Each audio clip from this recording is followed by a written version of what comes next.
সামাইনে কেরাম, দয়ার নবীর সাহাবী আমার নবী মুস্তাফা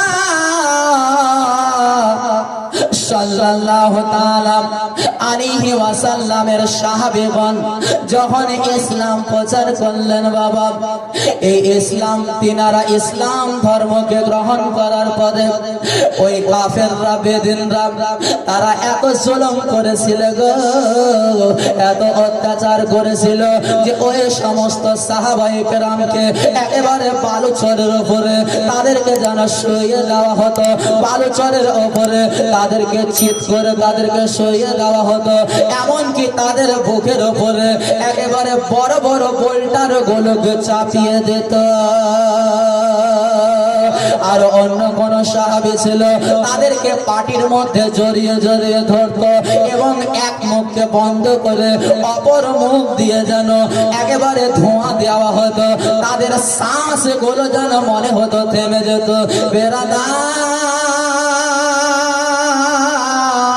আমার দয়ার নবী কিছু সাহাবী ছিল, আমার দয়ার নবী কিছু যেন সাহাবী ছিল তাদের পিঠগুলোকে একেবারে চাকু দিয়ে চিরে চিরে একেবারে নুন লাগিয়ে দিয়ে বালুচরের উপরে তাদেরকে রেখে দিত।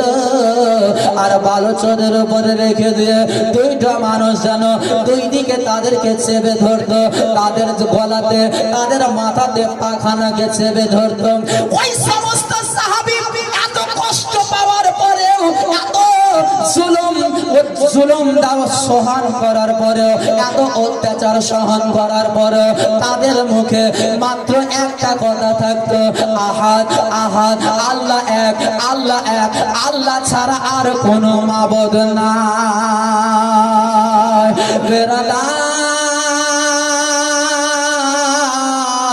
এর মধ্যে আমার নবী মুস্তাফার একজন আশিক ছিল গো, যার নাম হচ্ছে হযরতে বেলালে হাবশী। তিনি ছিলেন আবিসিনিয়ার বাসিন্দা, তিনি ছিলেন আফ্রিকা দেশের মানুষ। হযরতে বেলালে হাবশী উম্মিয়া বিন খালফের বাড়িতে ক্রীতদাস ছিল, দাস রূপে ছিল। এই উম্মিয়া বিন খালফের বাড়িতে বেলালে হাবশী যখন ইসলাম ধর্ম গ্রহণ করলো, এই উম্মিয়া বিন খালফ যখনই জানতে পারলো আমার বেলাল হাবশীকে এত অত্যাচার করেছিল, গলার মধ্যে রশি খানাকে বেঁধে বালুচরের উপরে টানতো, বালুচরের উপরে টেনে টেনে নিত। আমার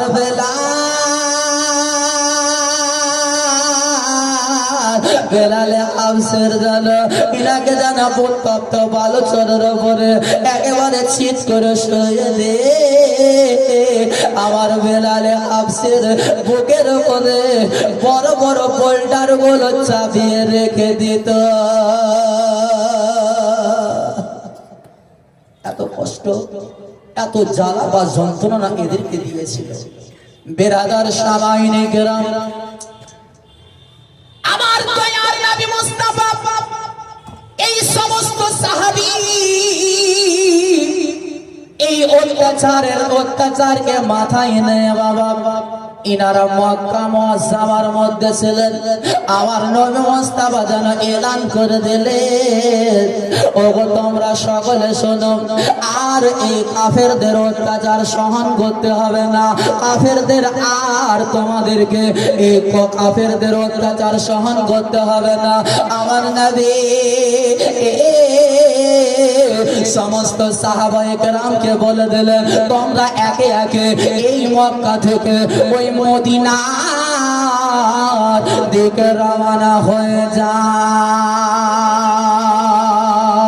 এই মক্কা থেকে মদিনাতে আপনার সর্বপ্রথম যিনি হিজরত করেছিলেন, নিজের জন্মস্থানকে ছেড়ে, নিজের বাপ দাদার ঘর বাড়িকে ছেড়ে ইসলামের খাতিরে নবী মুস্তাফার মহব্বতের কারণে যিনি মক্কা থেকে মদিনায় আপনার সর্বপ্রথম গেছিলেন, ইনার নাম হচ্ছে আবু সালমা।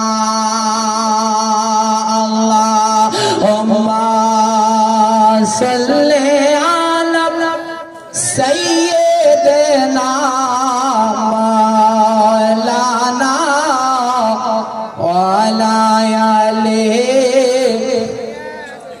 মাওলানা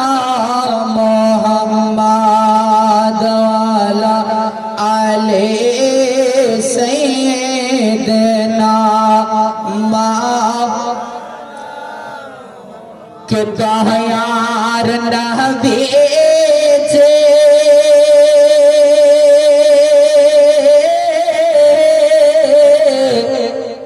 कांदो तुमी ओ मा लागिया दयार नबी जी कांदो तुमी ओ मा लागिया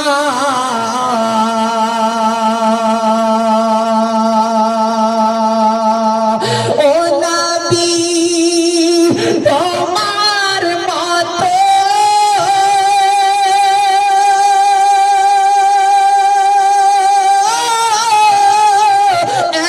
এত দরদি পায়না যে গো হজিয়া ও মা লাগিয়া দয়ার নবীজি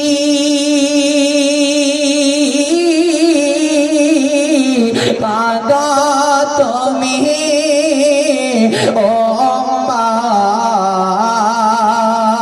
লাগিয়া জোরে বলুন সুবহানাল্লাহ আর তায়ে ফেরে ইয়া তো জালা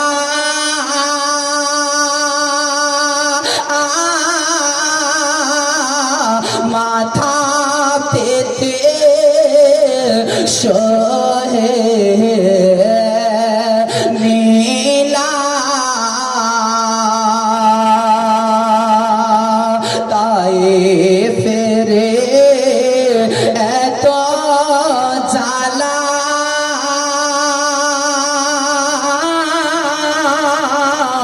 মাথা পেতে সহে নীলা কত ছেলে পাথর মারে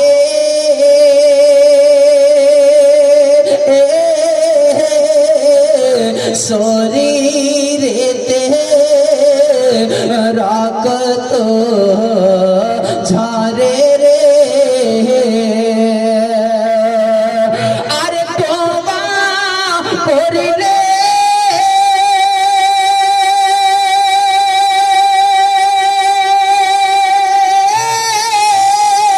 তাদের তারে হাত দোটে তলিয়া ও মা লাগিয়া দয়ার নবীজি কাঁদো তুমি ও মা লাগিয়া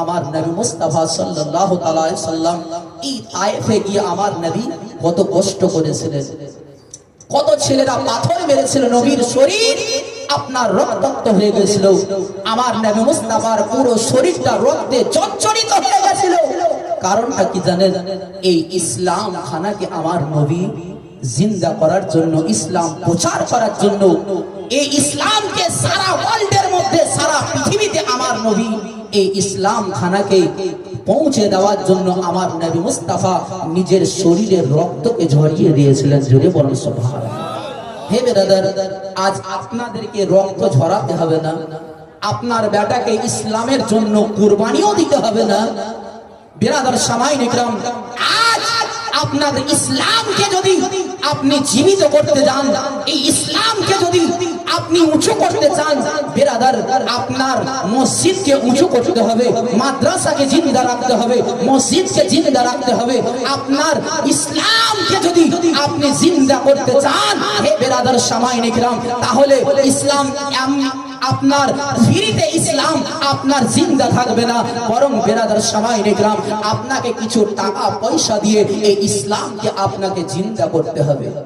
এ বেরাদার সামাইন ইকরাম, আজকে যে নবী মুস্তাফা আপনার ও আমার জন্য সাজদায়রত হয়ে আমার নবী সদা সর্বদা আল্লাহর কাছে প্রার্থনা করেছিলেন, আল্লাহ ইয়া হাবলি উম্মতি, আমার উম্মতের কি হবে, আমার উম্মতের কি হবে, আপনার জন্য আমার নবী মুস্তাফা আপনার জন্য দোয়া করেছিলেন, প্রার্থনা করেছিলেন। হে বিরাদার সামাইন ইকরাম, এই আল্লাহর ঘর মসজিদের জন্য এখানে কোনো একজন ভাই মাত্র 5,000 টাকার দাতা নাই? একজন ভাইকে মাত্র 5,000 টাকা এই ইসলামকে আপনার জীবিত করার জন্য এই সালসাতে যদি আপনি 5,000 টাকা পাক পাঞ্জাতনের নামে যদি আপনি দিতে পারেন, ইনশাআল্লাহ তাআলা এই পাক পাঞ্জাতনের ওসিলাতে আমার নবী, আমার দয়া রাখা কিয়ামতের দিবসে এই 5,000 টাকার ওসিলাতে আমার নবী আপনাকে সুপারিশ করে জান্নাতে নিয়ে যাবে। জোরে বলেন সুবহানাল্লাহ। নাই কোন একজন ভাই মাত্র 5,000 টাকা, একজন ভাইকে দেখতে চাই মাত্র 5,000 টাকা। মুআজ্জাজ সামাইন ইকরাম, এই গজলটার আপনার দ্বিতীয় ছন্দটা পড়ব ইনশাআল্লাহ তাআলা। একটু চটচট করে একজন ভাই উঠে এসে লিখিয়ে দেন এই জায়গাতে। আপনি যদি আজকে না পারেন তো আপনি কালকে দিবেন, কালকে না পারলে আপনি 3 দিন 5 দিন 7 দিন পর 1 মাস পর আপনি লিখিয়ে যান। আপনাদের এই মসজিদের জন্য আমার দয়ার নবী মুস্তাফা সাল্লাল্লাহু তাআলা আলাইহি ওয়াসাল্লাম বলেছেন, যদি কোনো ব্যক্তি মসজিদে আল্লাহর জন্য, আল্লাহকে রাজি করার জন্য, আল্লাহর মহব্বতে কেউ যদি মসজিদে 1টি টাকা যদি দান করে দেয়, আমার আল্লাহ রাব্বুল আলামিন কাল কিয়ামতের দিবসে এই দানের ওসিলাতে আপনার মাথার উপরে বড় বড় অসুখ থেকে আপনাকে রিহাই করে দেয়। আপনার উপরে কোনো বড় বড় অসুখ আসবে না। এই জন্য নবী মুস্তাফা বলেছেন, as-সাদকাতু তারাদ্দুল বালা, যে এই সাদকা, এই দান আপনার রোকনে वाला হচ্ছে এই দান। জোরে বলেন সুবহানাল্লাহ। কোন একজন ভাই হাত উঠান দেখি, আপনারা জান্নাত দিয়ে দেখেন। আমার একজন ভাই লেখেন তো তাড়াতাড়ি 5,000 টাকা লেখেন। এদিকে আসেন, একটু উঠে আসেন, লেখেন এদিকে উঠে আসেন, একটু মুসাফা করেন দেখি সুবহানাল্লাহ। এইটা যে একটু এইদিকে আগাতে হতো, এদিকে আগান তো দেখি, আগান এটাকে, বাস লিখে রাখুন। আসেন মুসাফা করেন। কি নাম আপনার? মিন্টু শেখ। এই দেখেন মিন্টু শেখ। নারে তাকবীর, নারে তাকবীর, নারে রিসালাত। মিন্টু শেখ 5,000 টাকার দাতা। নারে তাকবীর, নারে রিসালাত। বিরাদার দেখেন আমার একজন জান্নাতি ভাই, একেবারে আপনি আপনাদের চোখের সামনে আমার মিন্টু ভাই 5,000 টাকা ইনি আল্লাহর রাস্তায় দান করেছেন। এই মিন্টু ভাইয়ের আর একজন কোন ভাই সাথী হতে পারবেন না, মাত্র 5,000 টাকা। সুবহানাল্লাহ, সুবহানাল্লাহ। আর একজন ভাই মাত্র কত টাকা আপনি বন্ধুর জন্য, আপনার পরিবারের জন্য, যে টাকার কাল কিয়ামতের দিনে আপনাকে পাই টু পাই হিসাব দিতে হবে। কিয়ামতের দিনে আপনাকে হিসাব লাগবে, কিন্তু এই টাকাটা এমন একটা টাকা যে কিয়ামতের দিনে আপনাকে কোনো জিএসটি লাগবে না, আপনার কোনো হিসাব দিতে হবে না যে এই টাকাগুলো তুমি কি করেছিলে। একজন আমার মিন্টু ভাইয়ের একজন সাথী দাঁড়িয়ে দেন, হাত তোলেন দেখি। সুবহানাল্লাহ, সুবহানাল্লাহ। কোন একজন জান্নাতি ভাই আজকে আমার নবী মুস্তাফার মহব্বতের কারণে, নবী মুস্তাফার মহব্বতে একজন ভাই মাত্র 5,000 টাকা দেখতে। সুবহানাল্লাহ। কোন একজন ভাই রাগ করে আছেন জি? হ্যাঁ, রাগ করে আছেন কি আপনারা? সুবহানাল্লাহ, সুবহানাল্লাহ। একজন ভাই মাত্র 5,000 টাকা লিখিয়ে যান ইনশাআল্লাহ তাআলা। আল্লাহ রাব্বুল আলামিন আমার মিন্টু ভাইকে এই জান্নাত, এই দানের ওসিলায় যখন জান্নাতে আল্লাহ পাঠাবেন, আমার নবী সুপারিশ করে যখন জান্নাতে যাবে, তো আপনারা দুজনেই মিলে একই গ্রামের মানুষ গল্প করতে করতে জান্নাতে যাবেন। কত সুন্দর লাগবে, লাগবে না? একজন ভাই মাত্র আমার সোনা মানিক, হে ভাইরা, আমার নবী দরদি ভাইরা, মাত্র একজন মানুষ 5,000 টাকা।